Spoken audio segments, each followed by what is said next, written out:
I remember the way the wind pushed against me that evening, as if the whole city were trying to hold me in place. The grocery bags dug into my palms, thin plastic, threatening to tear with each slippery step along the cracked sidewalk. My boots were damp, my back ached from the day's shift, and all I wanted was dinner, a shower, and maybe 10 minutes where life didn't feel like an uphill climb in bad shoes. But the moment I opened the apartment door, the air changed. Marcus was sitting on the couch like he'd been carved out of stone. The TV was on but muted, throwing flashes of blue across his face. He wasn't watching it. He wasn't watching anything. His phone was pinched between his fingers, the screen glowing against his jaw, and his eyes, usually warm, or at least familiar, had the sharp brightness of someone who had been struck by sudden lightning.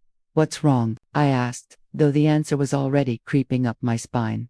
He didn't answer immediately. The grocery bags were cutting into my skin, the eggs were probably crushed, and all the exhaustion of the day piled into a knot at the base of my throat. Marcus finally looked up, his voice low and flat. "My grandfather's gone." Everything inside me softened. I dropped the keys into the bowl by the door and crossed the room, placing the groceries on the wobbly coffee table. "Oh, Marcus, I'm so sorry." I reached for his arm, but he pulled back before I could touch him. Something about the movement wasn't grief, it was calculation. "He left a will," Marcus said, his voice suddenly too steady. "A lawyer called." I blinked. He finally looked at me, and I saw it. The smile, not joy, not sadness, something sharper and colder churning beneath his ribs. "He left everything to me." The words hung in the stale apartment air. I frowned, waiting for him to elaborate, waiting for the part where he softened, cried, or even let his shoulders sag. But instead, he leaned back like a king on an uncomfortable throne, lips pulling into an edged grin that did not belong in a room where death had just been mentioned. "Everything," he repeated, almost whispering it to himself. "All of it."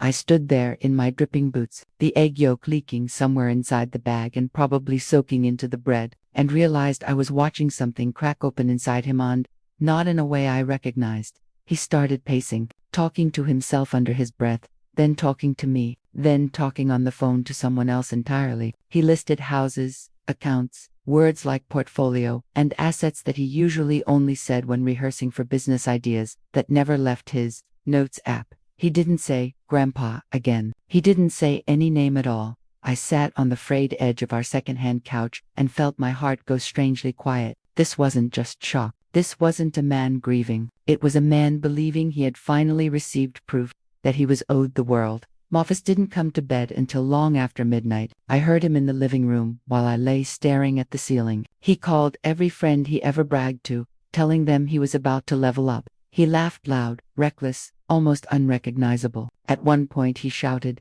I told you my moment was coming." His moment, not ours. I turned my face into the pillow and felt something inside me shift like a door swinging shut. The next morning he woke up early, humming as he ironed a shirt he hadn't worn in years. He shined his old shoes until they didn't look so old anymore. He practiced a solemn expression in the bathroom mirror, the one he hoped would impress whoever would be watching.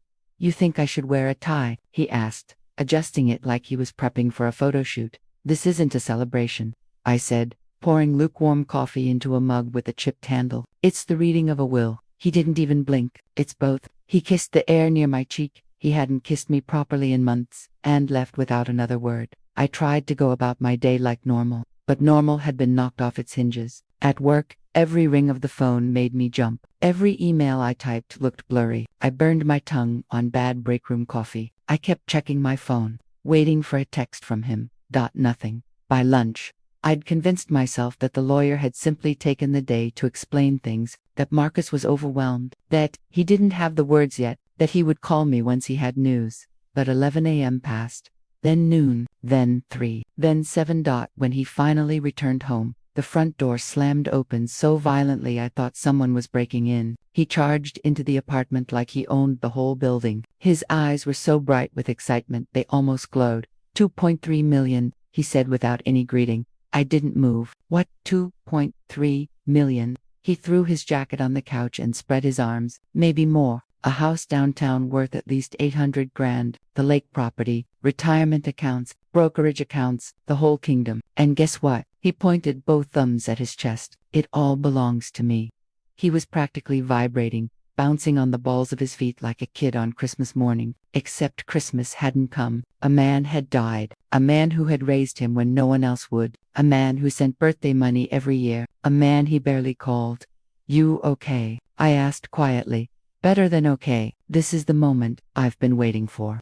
He ran his hand along the back of the couch like he was already imagining leather and chrome replacing it. "Everything's about to change." I believed that part, I just didn't realize how soon. The next days swirled into a blur. Marcus barely slept. He made lists of everything he planned to buy once the inheritance cleared. He started following real estate accounts, luxury car pages, and influencers who posted pictures of yachts and champagne breakfasts. He looked up lawyers, accountants, decorators, assistants, business partners he didn't have yet. He ordered designer sneakers even though his bank account hadn't changed. He spoke to me less and less, and when he did, it was always about him, his future, his lifestyle, his image. On Saturday morning, I found him scrolling through photos of women on Instagram models, influencers murmuring to himself about the right look. "You know," he said casually, "when things level up, relationships sometimes shift, people grow apart. It's natural." I stared at him. "You're talking about us." He shrugged. "Just saying, money changes the way you see things." But it wasn't the money. It was the idea of money, the promise of being someone else, someone bigger, shinier, unburdened by a partner who worked long hours and wore discount sneakers. That Sunday, I woke up to the sound of wheels dragging across the floor. I walked into the living room and froze. My suitcase, my old navy one with the dent in the side from the bus ride 2 years ago, was packed and sitting by the door. 2 duffel bags were stacked beside it. Marcus stood next to them like a hotel bellhop waiting for a tip. "What is this?" My voice cracked on the last word. He didn't look guilty, not even surprised, more like relieved. "I've been thinking a lot," he said, straightening his shirt, "and I need a partner who fits where I'm going. Someone polished, someone who can keep up with the lifestyle. You've let yourself go." I didn't breathe. My heart didn't beat. Time seemed to peel apart like old wallpaper. "You're kicking me out?" I asked. "No. I'm giving you a chance to start over, somewhere else." He reached into a manila folder on the table and slid a stack of papers toward me. "I already filed the dissolution. It's simple. No joint assets. No kids. No mess. Marcus, we're not even married," I whispered. "We had that unofficial ceremony with Pastor Jim. It counts as cohabitation under the law for some stuff. So the lawyer said it would be cleaner this way." I stared at him. "You made us pretend married for convenience." He shrugged. "Yeah, well, convenience isn't needed anymore." I held the pen, stared at the thin blue line he expected me to sign, and realized he was already gone. The man I thought I loved had evaporated, leaving behind only this slick, shiny version who wanted nothing of the life we'd built together. I signed. What else was I going to do? Beg, cry, fall apart in front of a man who no longer saw me as anything more than a piece of furniture he'd outgrown. When I finished, he took the papers, gently like they were delicate, expensive, and tucked them neatly into the folder. Then, without a word, he walked to the door and pulled it open. It took me 3 trips to drag my luggage into the hallway. Each time I returned, Marcus stood in the doorway, arms crossed, tapping his foot as if waiting for a delayed bus. When everything was out, I turned to face him. "You're making a mistake," I said softly. He laughed. "I don't make mistakes, Ilara. I make moves." And then he shut the door in my face. I heard him whoop an actual triumphant shout, followed by music blasting loud enough to rattle the hallway light. Someone answered his call, and I heard him yell, "She's gone, bro. It's done. Penthouse life, baby. This is my moment." I didn't cry, not then. I simply walked away. The Lyft driver didn't ask questions. He looked at me through the rearview mirror once at the duffels, the suitcase, my blank expression, and must have read enough in my face to know silence was the kindest thing he could offer. Detroit blurred outside the window, all neon signs, winter-stained sidewalks, and the hum of the city trying its best to stay alive. When he dropped me at Simone's building, the wind slapped my cheeks raw. My fingers were stiff by the time I dragged the last duffel up her stairs. Simone flung the door open before I even knocked twice. "Ilara." Her eyes scanned my face, my bags, my shaking hands. That was all it took. She pulled me into her arms, squeezed hard enough to crack my ribs, and whispered, "Who do I need to fight?" I broke then, not loud sobs, just this slow, steady leaking of everything I'd been trying to hold inside. She led me in, sat me on the couch, and wrapped a blanket around my shoulders. The apartment smelled like cinnamon, warm butter, and the faint scent of vanilla candles she kept lit, no matter the season. Home, a real home. I told her everything: the will, the house, the sudden money, the way his eyes changed like a faulty streetlight flickering into something dangerous, the suitcase, the papers, his laughter on the other side of the door, every cruel word, every moment that should have been tender, and instead became an autopsy of the version of us I'd believed in. When I finished, Simone didn't gasp or cry or get flustered. She poured me another glass of wine, tucked her legs under her on the couch, and said in the calmest voice, "Then baby, Karma's already driving toward him with no brakes." I stayed with her for 4 days. I worked my shifts, came home, laid on her pull-out couch, listened to her humming in the kitchen as she cooked dinner for us both, and tried not to think about Marcus's new world, whatever glitter-drenched fantasy he was building without me. That he didn't call. He didn't send a text. I didn't expect him to. His indifference wrapped around me like a cold, wet sheet. Then, Thursday morning, my phone rang. Unknown Indianapolis number.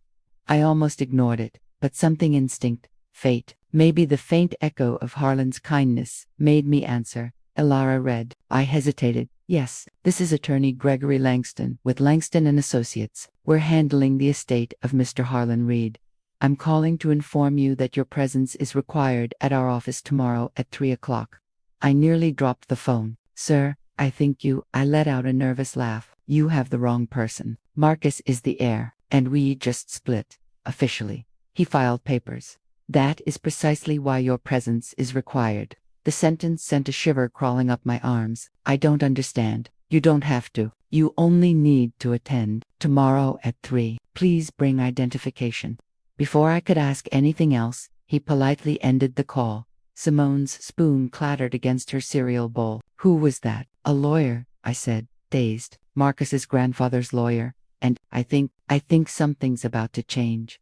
Good or bad? I shook my head. I genuinely don't know. The next morning, I boarded the 9:15 Megabys headed south. The sky was the color of wet concrete, the kind that promises rain but never delivers. I pressed my forehead to the window and watched the trees whip past in tangled blurs. My stomach twisted with every mile. I tried imagining what the meeting was about, but every scenario either felt too absurd or too frightening. Maybe Marcus had tried to nullify our separation. Maybe they needed me to sign something confirming I wasn't contesting anything. Maybe Harlan had left some sentimental item for me, but even that didn't make sense. Why would he? Marcus and I had visited Harlan only twice. He'd liked me, I could tell, but liking someone wasn't the same as calling them into a legal office after your death.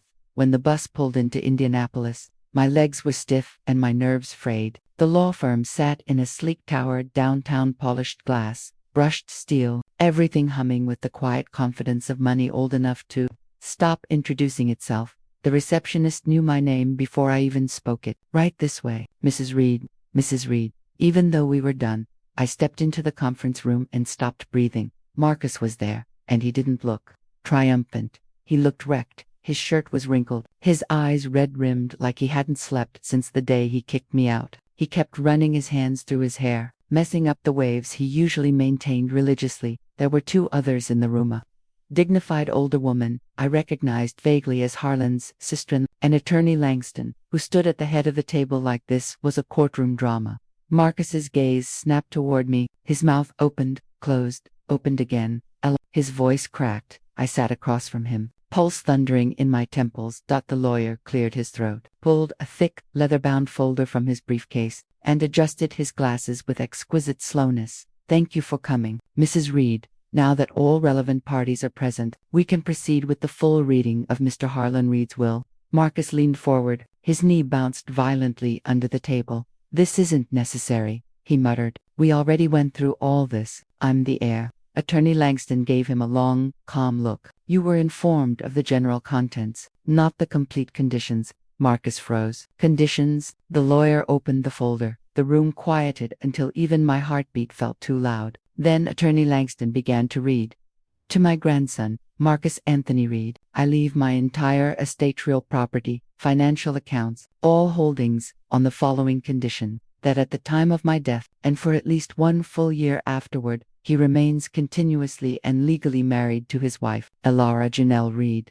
The words stuck in the air like honey, thick and impossible to swallow. Marcus's jaw slackened. What did you just? But the lawyer wasn't finished. If, at the time of my passing, this marriage has been dissolved by divorce, annulment, or separation for any reason, or if such dissolution occurs within the year following my death, the entire estate is to be transferred me without contest to Elara Janelle Reed. I blinked hard. Sure, I misheard. Attorney Langston closed the folder with a soft thump. Your divorce was finalized 4 days ago. That nullifies Marcus's inheritance, effective immediately. Every asset transfers to Mrs. Reed. Marcus grabbed the table like the ground had tilted beneath him. You can't be serious, he croaked. Aunt Lenora spoke for the first time. Her voice was soft but carried steel. Harlan was many things, but he wasn't blind. He saw what was happening. He saw what you became. Marcus whipped toward her. Why didn't anyone tell me? Harlan didn't want you performing love, she said. He wanted you showing it. He trusted her character more than he trusted your ambition. Marcus's face contorted, shock twisting into panic. Elara, please just wait. We can fix this. We can get remarried. We can. Attorney Langston lifted a hand. The continuity clause is absolute. Attempting to remarry would not reinstate eligibility. Marcus staggered back like someone had punched him. His breath came out in ragged bursts. Elara, he said, voice trembling. Baby, I messed up. I know that. I didn't mean a damn word I said. I was overwhelmed. Stupid. Please don't do this. We can make it right. I'll treat you better. I'll do whatever you want. He dropped to his knees. Right there on the carpet, in a room full of witnesses. He reached for my hands, but I moved them away, gently, calmly, like I was handling a memory instead of a man. I'm not doing anything to you, Marcus, I said quietly. You did this yourself. Elara, please, you told me I didn't fit your new life, I said. Turns out your new life never belonged to you. His lips trembled. I'm begging you. I looked down at him, and all I felt was a strange, serene distance like watching storms through thick glass. Get up, Marcus. He didn't move. The lawyer handed me a pen. My new reality lay in neat columns of legal print. Whenever you're ready, Mrs. Reed. My hand didn't shake as I signed. Security escorted Marcus out when his pleas turned frantic. His voice echoed down the hallway long after the door shut. Lenora waited beside me as I gathered my things. Before I could speak, she pressed a small velvet box into my palm. He wanted you to have this, she whispered. Inside was a platinum ring, heavy and brilliant, engraved on the inner band, to the daughter my heart chose.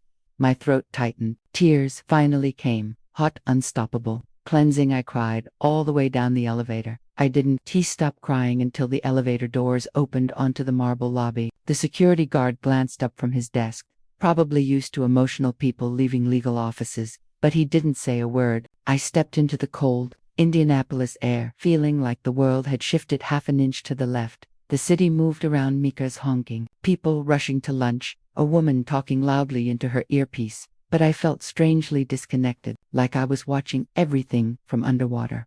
I walked 4 blocks without knowing where I was headed. At some point I found myself in front of a quiet little cafe with fogged-up windows and a chalkboard sign advertising honey lavender lattes. I slipped inside, ordered something warm, and sat by the window with the velvet box in my hands. I opened it again. The diamond inside winked at me, catching the soft lights above the counter. I traced the engraved words with my finger. To the daughter my heart chose, a man who owed me nothing, who had seen me for all of 20 total days in my life, had understood me more deeply than the man I lived with for half a decade. I lifted the ring to my lips and whispered, "Thank you." When I finally returned to Detroit 2 days later, Simone was waiting at the bus station with 2 coffees and the kind of smile only best friends can manage, equal parts, curious, supportive, and ready to yell at whoever needed yelling at. "So," she asked before I'd even stepped fully onto the curb, "what happened? Did you get answers? Did he give you trouble? Did someone try to fight you? Because if so, I have earrings I don't mind losing." I snorted. "Simone, no one tried to fight me." "You say that like it would have been a bad thing." I took a deep breath, the cold air pinching my lungs. "Inherited everything." Simone blinked once, twice. Then she grabbed my wrist, nearly spilling both coffees. "What do you mean everything?" I told her, the condition, the year-long clause, the automatic transfer. Marcus, on his knees, the ring, Every word out of my mouth made her eyes grow wider, until she almost looked offended on my behalf. "That man," she said, voice sharp enough to cut glass, "threw you out because he thought he was on his way to a millionaire life, only to lose every crumb of it because he couldn't stay decent for 4 days." I nodded. Simone let out the most delighted, chaotic laugh I'd ever heard from her. "Girl, that's not karma. That's karma with a megaphone, a marching band, and confetti cannons." The next week passed in a blur. Lawyers called, papers were emailed, couriered, notarized, bank accounts were opened, title transfers processed. Every time I signed something, a part of me flinched, as if someone was going to yell, "Just kidding, you're being but no one did.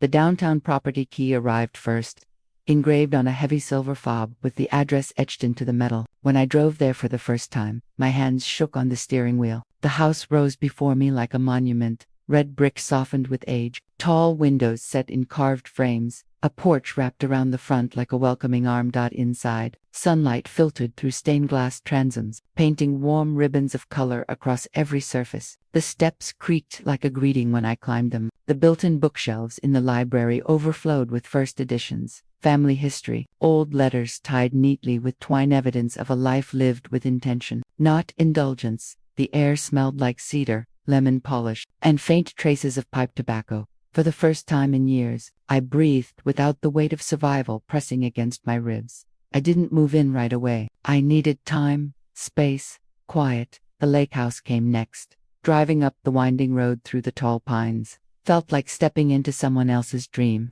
The cabin stood 2 stories tall, with stone pillars, a green metal roof, and large windows facing the water. Sunlight scattered across the lake like glitter, and gentle waves lapped the wooden dock. Inside, the high ceilings and warm wood wrapped around me like a hug. The living room had a massive stone fireplace and plush couches arranged around it. Upstairs, the bedroom windows opened directly over the water. A person could wake up here, breathe in the lake air, and forget the rest of the world existed. I stayed at the lake house that night. The silence was profound, broken only by the occasional rustle of trees and the creaking of the dock shifting with the current. For the first time in years, I slept deeply. When I woke the next morning with sunlight streaming through the windows, I felt new. Not fixed, not whole, but beginning. That afternoon, I sat at the long dining table and made a list of everything I'd always wanted to do but never had time or money for. Travel. Learn to paint. Go back to school. Start a foundation for women who needed a safe place. Fix my credit. Take a cooking class. Save someone the way no one saved me. The list stretched across 2 pages. I read it twice, pressed my palm to the paper, and whispered, "Okay." Then I got to work. I called my employer first. My supervisor stammered and tripped over her sentences when I gave notice. My coworkers came over to my cubicle asking if I was sick, in trouble, moving, having a life crisis. "No," I said simply. "I'm finally choosing myself." I gave my second employer, Mrs. Kowalski, the bakery owner, 1 month's notice. She hugged me so tight my ribs protested and sent me home with 3 boxes of pastries and a handwritten card saying, "Proud of you, sweetheart, go build something." After that, things moved fast. I enrolled in an online art course, one I'd bookmarked a dozen times but never dared purchase. I booked a solo trip to Italy with trembling fingers, hesitating only once before hitting confirm. Simone helped me pack, folding clothes neatly while humming through tears she tried to hide. "You deserve this," she kept saying. "You deserve everything." The trip changed me in ways I didn't expect. In Rome, I wandered through ancient streets with warm bread in my hands and sunlight in my hair. In Florence, I stood before paintings older than my grandmother's memories and felt time expand inside me until I understood how small my past really was. In Positano, I walked along cliffs and realized I'd spent years holding my breath waiting for Marcus's mood, his validation, his next disappointment. Now, every inhale felt like a declaration. When I returned home, I chopped my hair into a short, stylish cut that framed my face like it belonged to a woman who had survived something real and come out sharpened, not broken. I bought clothes that fit my new shape, not my body, but my becoming. Then I launched the foundation. I named it the Northwind Initiative FAFTA, the cold wind that had chased me the day Marcus shoved my bags out the door, and after the warm wind that met me at the lake when I chose myself for the first time. The foundation offered 3 main services: emergency housing, legal help, Career development training. I hired a small team of women who reminded me of who I had once been, fierce and exhausted and ready for a chance. We found a building 2 blocks from where I used to work, renovated it, painted the walls with hopeful colors, and stocked it with food, clothing, and donated supplies. The first woman who walked through our doors reminded me of my self-haunted eyes, shaking hands, and a duffel bag that had clearly been packed in a rush. She whispered, "I don't know where to go." "We do," I told her. "You're safe now." Helping her felt like exhaling something I'd been holding for years. Marcus resurfaced 3 months later. I ignored the first message, and the second, and the fifth. When he started calling, I blocked him. When he made new accounts, I blocked those too. When he showed up outside the foundation building, yelling my name like he had some right to it, security ushered him away. I watched from the second-floor window as he stumbled down the street, shoulders slumped, deflated in a way that almost looked tragic. Almost. Lena Orta sent updates even when I didn't ask. "He's burning through what little he had left," she said once. "He's trying to live the life he thought he'd get, but without the money. Well, it's like trying to buy champagne with pocket change." The women in his life trickled away. The friends who cheered him on disappeared. Eventually, he moved in with a cousin, then bounced between couches. He filed a petition to contest the will. The judge dismissed it faster than most. People order lunch. 8 months after the will reading, I was sitting on the dock of the lake house, sketchbook in my lap, when Simone called. "You still at the water?" "Yeah, because you're gonna want to be in a public place," she said. "I just saw something." "What?" Marcus posted a video online, crying, saying he made the biggest mistake of his life, saying he lost everything because of one bad decision. I sighed. "He's been making bad decisions since he learned how to walk." "That's not even the crazy part," she said. "He's wearing a shirt I bought him last Christmas, and it's 2 sizes too big now. He looks hollow." I closed my sketchbook. My heart didn't sting. My stomach didn't twist. I only felt nothing. Clean, cool, nothing. "Let it go, Simone," I murmured. "He's not my story anymore." Life settled into something soft and steady after that. Quiet mornings, long walks near the lake, calls with Simone that spilled past midnight, afternoons spent sketching or reading in the library Harlan built with his own hands. I woke each day with a strange mixture of gratitude and disbelief, as though the universe had rebalanced itself in ways I still didn't fully understand. I didn't forget the past, but it no longer stalked me. Still, grief has a way of sneaking in sideways. Sometimes I'd find myself thinking about the girl I was before everything happened, the one who tried so hard to be enough, who stayed small to keep someone else comfortable, who believed love meant surviving the bad days quietly. I mourned her. She deserved better long before fate intervened. By the start of autumn, my life had rearranged itself into something whole. I held art shows at the Foundation's community center, small ones at first, then bigger events as word spread. My paintings, once timid, started selling. Women who'd stayed at our shelter began sending postcards from new apartments, new jobs, new lives. In October, the last court document arrived, confirmation that all assets, all properties, all accounts were now officially, irrevocably mine. I stared at the embossed seal for a long time before placing the papers carefully in a folder marked completed. Completed, a word I'd never thought I'd associate with that chapter. On the first Saturday of the month, I drove back to Detroit to meet Simone. We picked a cafe on Woodward Ave, a cozy place with exposed brick walls and a line of plants hanging from the ceiling like green chandelier. She got a latte with cinnamon foam. I ordered a cappuccino with extra sprinkles because I liked the way the barista laid hearts into the milk. We were laughing about something, probably some dramatic story from her job, when the door chimed, and the air changed. I knew that posture before my brain even caught up. The slump in the shoulders, the slow shuffle, the desperate scanning of the room like he was hunting for a familiar face. Marcus. If life were a movie, I would have gasped, or dropped my coffee, or clutched Simone's arm. But real life is quieter, subtler. I simply looked up. He didn't see me at first. He was talking to the woman beside him, young, maybe 22, her makeup flawless, her eyebrows arched with growing impatience. She tugged on his sleeve. "You said dinner," she whined. "This place doesn't even have real menus." "I got it," he muttered, patting his pockets like he was searching for a time machine instead of his wallet. The girl sighed dramatically. "Do you even have money for this?" Simone's eyes flicked toward me. wide and sharp. "You good?" she whispered. I nodded. "Yeah, I'm fine." Marcus finally stepped up to the counter. He pulled out a handful of change, smoothing out crumpled bills with fingers that trembled slightly. He leaned toward the barista, whispering something, and the barista politely nodded like she was used to people asking if they were a few dollars short. Then he turned, and our eyes locked. Recognition swept across his face like a shadow. His lips parted, his shoulders lifted as though pulled upward by strings. He took one step toward me. "Ilara," he breathed. But I had already turned back to my sketchbook. Simone watched me carefully, ready to pounce if he dared get within a foot of my table. But he didn't.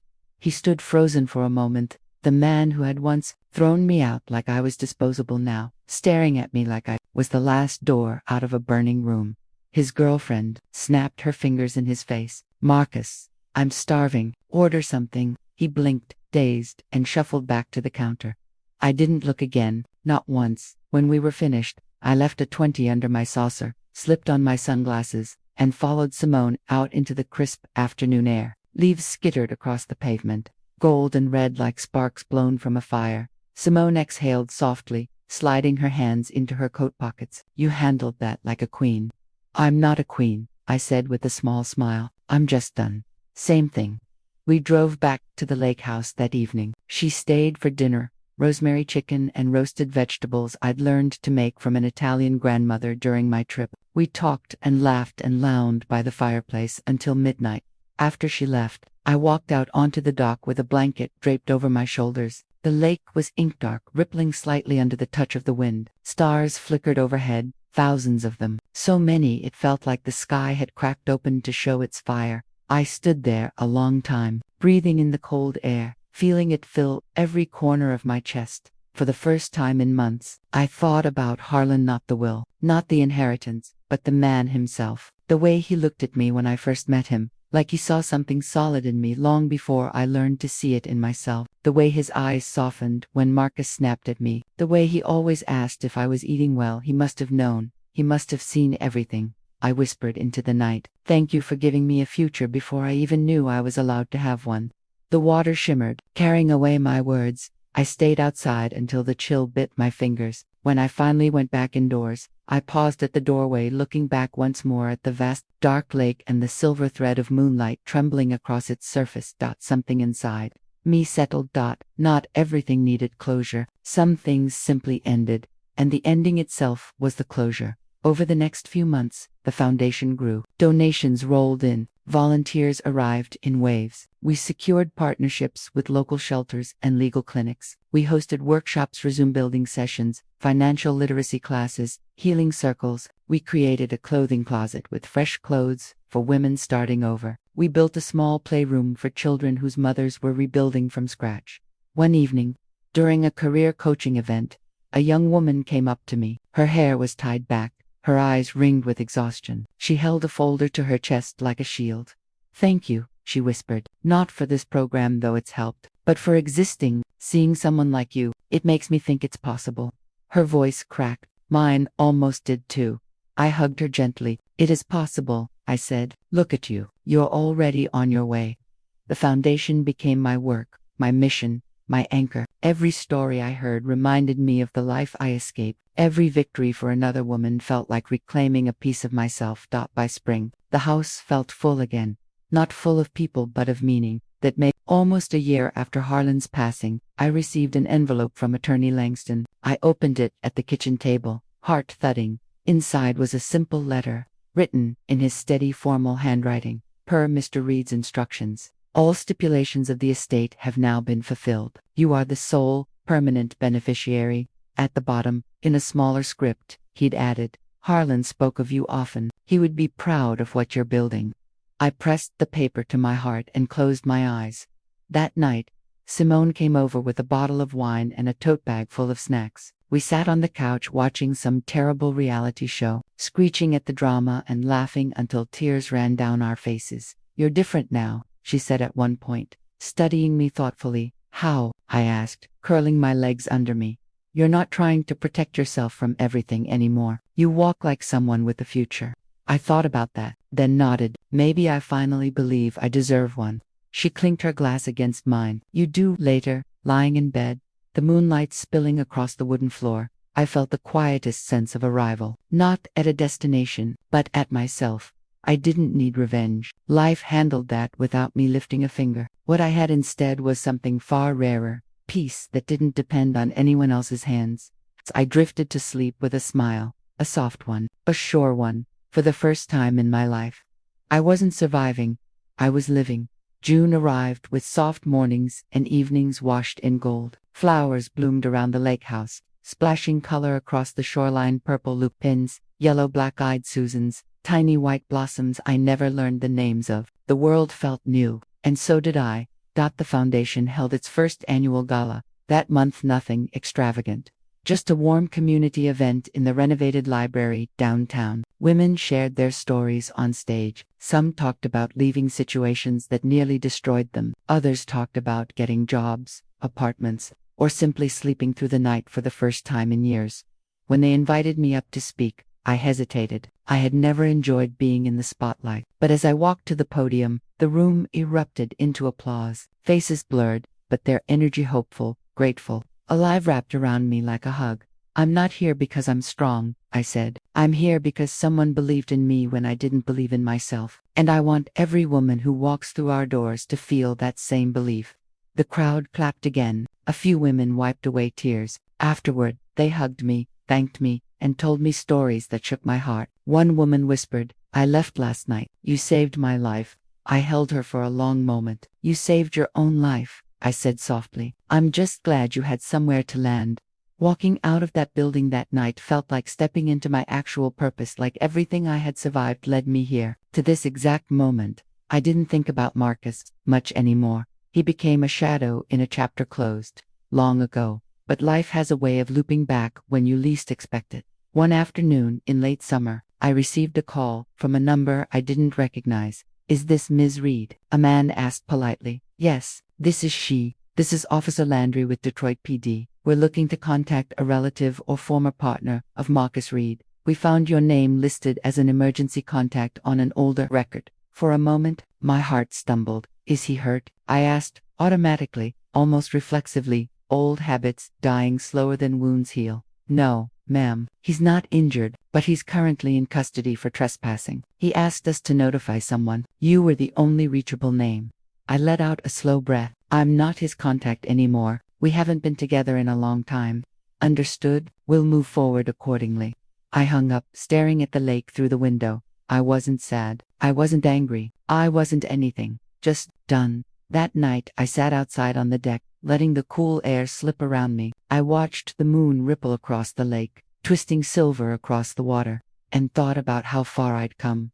Marcus's downfall wasn't satisfying or painful, it was irrelevant. He had fallen into a pit he dug himself, and life had simply handed him the consequences he'd spent years earning. But I had climbed into something else entirely. A week later, I visited Simone again. We wandered through Eastern Market, sampling fruit from local farmers, laughing over bad street art, fawning over handmade jewelry. At one stall, I found a delicate gold necklace with a single pearl. You should buy it, Simone urged. It looks like you. I tilted my head. What does that mean? It means you're soft but strong, girl, and rare, and glowing for no reason. I rolled my eyes but bought it anyway. That evening, we curled up on her couch with bowls of takeout noodles. She turned down the volume on the TV and looked at me with that knowing expression. You ever think about dating again? I snorted. Simone, hey, I'm not saying right now. I'm just saying, you're alive again. You're ready. Ready for what? To let someone meet the new you. I picked at my noodles thoughtfully. I don't know. I'm not afraid of being alone. Not anymore. She smiled. That's exactly why you'll love better next time. Maybe she was right. Maybe not. It didn't matter. I wasn't searching for someone else to fill my life. I was filling it myself. The weeks that followed were filled with sunlight and art. I painted every day, sometimes landscapes, sometimes faces I imagined, sometimes emotions that didn't have names. My sketchbooks piled up, filled with charcoal lines and watercolor stories. Then, one morning, while browsing the garden center for new plants, I met a man named Jonah. He was tall, with kind eyes and a quiet humor that made me feel at ease rather than on edge. He helped me choose a set of succulents after I confessed I could kill a cactus with pure stress. He laughed softly. Then you need something hard to kill. These little guys thrive on neglect. I grinned. Then they'll love me. We talked for 20 minutes about books, gardening, the weather, nothing and everything. When we checked out, he hesitated, then said, "If you ever want help repotting those, here's my card." He handed me a simple, cream-colored business card with his name and number. I didn't call him that day, but I kept the card, and a week later, I did call. We met for coffee, then for a walk, then for dinner. He didn't rush, didn't push, didn't question my past the way some people do, hungry for the story instead of the soul. He simply asked, "What makes you happy?" and listened to the answer. I didn't know yet whether it was the beginning of something lasting, but what mattered was that I felt open, unafraid, that I wasn't bringing old wounds into new places. Healing doesn't mean forgetting, it means remembering without bleeding. As summer turned into fall again, the year looped quietly toward the anniversary of Harlan's passing. I spent that morning walking through the downtown house, the one he'd left behind. I paused in the library, tracing my fingers across the spines of books he once loved. "You changed my life," I whispered. The silence felt warm, as if the walls themselves remembered him. I drove to the lake house before sunset, carrying a single white rose. I walked down to the dock, the boards cool beneath my bare feet. The water shimmered under the golden sky, and the air smelled like pine and promise. I tossed the rose gently into the water. It floated for a moment, catching the last flicker of sunlight, then drifted slowly toward the center of the lake. "I hope you know," I whispered, "that I'm living well, not because of the money, but because you gave me back to myself." The breeze brushed my cheek like the faintest nod. I stood there until the sun dipped below the trees, until the first stars blinked awake, until the night wrapped itself around me like a soft shawl. Then I walked back inside, turned on the warm lights, and picked up my paintbrush. Tomorrow would bring new beginnings, new women to help, new colors to explore, new breaths taken without fear. Marcus had once thrown me out of a life that never belonged to me. Harlan had given me the foundation to build one that finally did, and I stepped into it. Every day, without apology. The past didn't define me, it refined me, and the future mine now, fully mine, waited with open arms. A life not handed to me, but earned, got claimed, got lived, got celebrated. The wind outside rustled, the leaves softly, almost like applause. I smiled. Then I steadied my brush, leaned over the canvas, and painted the beginning of whatever came next.